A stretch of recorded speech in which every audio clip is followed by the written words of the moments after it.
Hello all. कैसे हैं आप सारे? So you are watching Twilight Tarot और आज आपके लिए जो मैं रीडिंग लेकर आई हूँ वो है कि आपके पर्सन की करंट फीलिंग्स क्या हैं, क्या सोच रहे हैं आपके बारे में, आपको कैसे देखते हैं और क्या इंटेंशंस हैं उनकी। सो ये एक टाइमलेस और जनरल रीडिंग है। जो पोर्शन इस रीडिंग का आपके ऊपर अप्लाई होगा वो ले लीजिएगा, बाकी छोड़ दीजिएगा। और जिस टाइम पे आप ये रीडिंग देख रहे हैं वो रीडिंग इसी टाइम पे आपके लिए है। सो आपके कार्ड्स की तरफ आते हैं हम।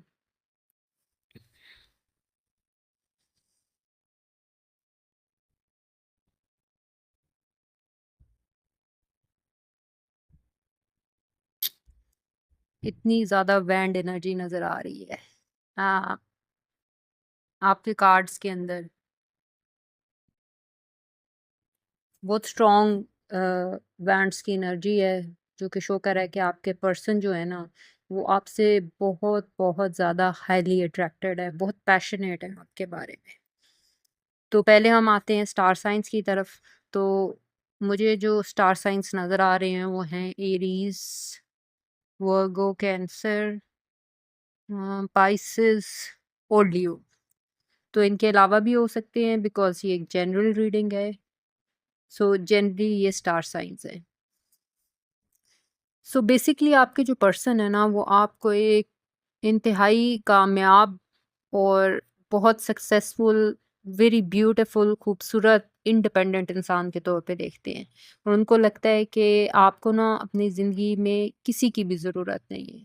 आप अकेले ही बिल्कुल कंप्लीट इंसान है, मुकम्मल इंसान है। और यही वाली जो आपकी क्वालिटी है ना और जो खूबी है वो उनको बहुत ज़्यादा अट्रैक्ट करती है आपकी तरफ। सो इसके साथ ही ना वो आपको एक बहुत ही ना मैजिकल किस्म की पर्सनालिटी होती है, बहुत ही अट्रैक्टिव किस्म की, बहुत पुरकशिश किस्म की शख्सियत जो होती है ना उसकी तरह देखते हैं। और कि वो ये सोचते हैं कि आप जहाँ भी जाते हैं ना आप एक मैग्नेट बन जाते हैं अटेंशन का ना।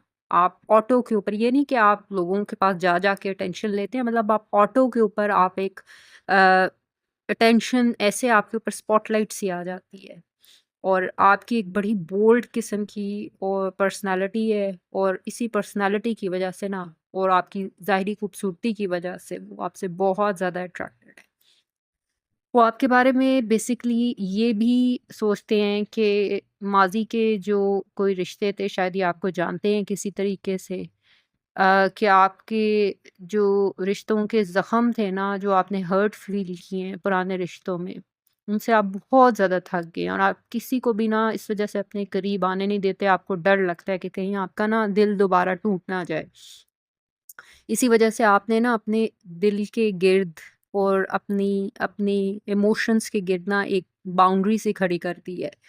और हर वक़्त आप ना उस वज़ह से ये जो आपके साथ हुआ है उसकी वज़ह से आप एक डिफेंसिव पोज़ीशन के अंदर रहते हैं ताकि आप ना जो अपनी इमोशनल सिक्योरिटी को ना सेव कर सकें।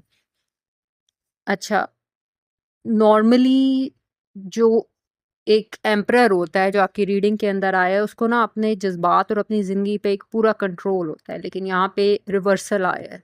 तो इस ये शो करता है कि जो आपके पर्सन है ना वो पूरा कंट्रोल रखते हैं नॉर्मली हर मामले में ज़िंदगी के जज़्बात पे और बाकी चीज़ों पर, बट आपके सामने ना इनका ये कंट्रोल जो है ना वो बिल्कुल गिर जाता है। बिल्कुल वो अपने आप को हेल्पलेस फ़ील करते हैं आपके सामने।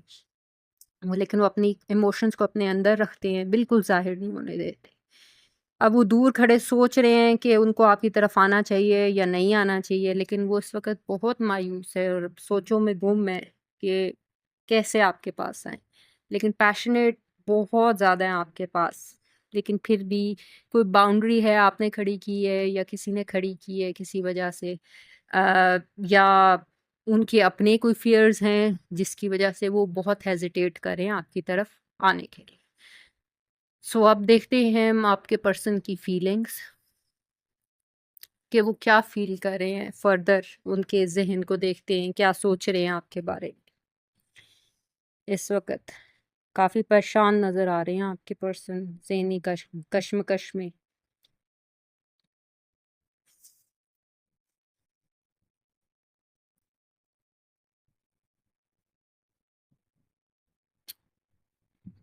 बेसिकली वो फ़ील कर रहे हैं कि वो ना आपसे बिल्कुल कट के ना अलहदा से हो गए हैं। बहुत लोनली फ़ील कर रहे हैं, अकेलापन उनको खा रहा है इस वक़्त ना। और कि आपने जो अपने गिर्द दीवार बना ली है, अब किसी भी तरीके से ना आप उनको अपने पास नहीं आने देंगे। उस वज़ह से उनको ना they are in a lot of pain.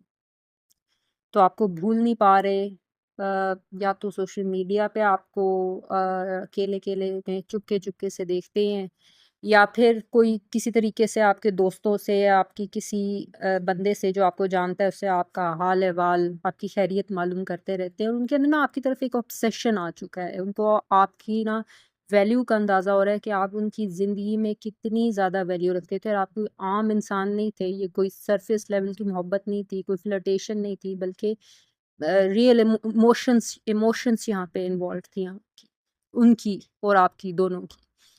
तो अब वो मेमोरीज़ में डूबे हैं बेसिकली, पुरानी चीज़ें, आपके पुराने मैसेजेस, आपकी बातें सोचते रहते हैं ज़हन के अंदर और फिर तकलीफ़ से गुज़रते रहते हैं वो, उनके ज़हन में वो घूम रही हैं।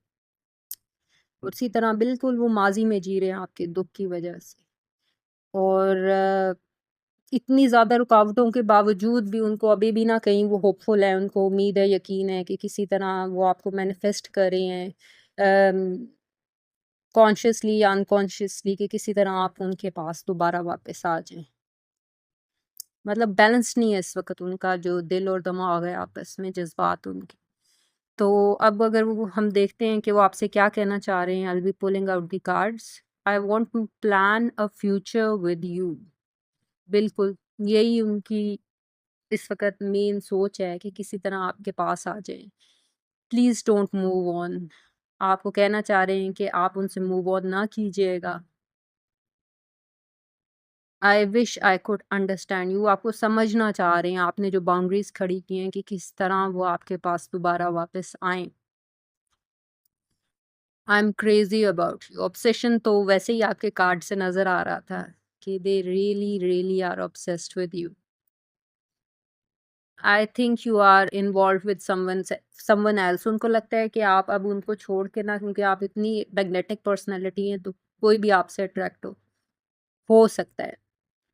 तो आवर कनेक्शन इज़ स्पेशल, और ज़ाहिर है ये कनेक्शन ही ऐसा है कि उनको लगता है कि इस जैसा और कोई कनेक्शन हो नहीं सकता, आप जैसा और कोई बंदा हो नहीं सकता। So that was your reading. Like, subscribe कीजिएगा। Thank you.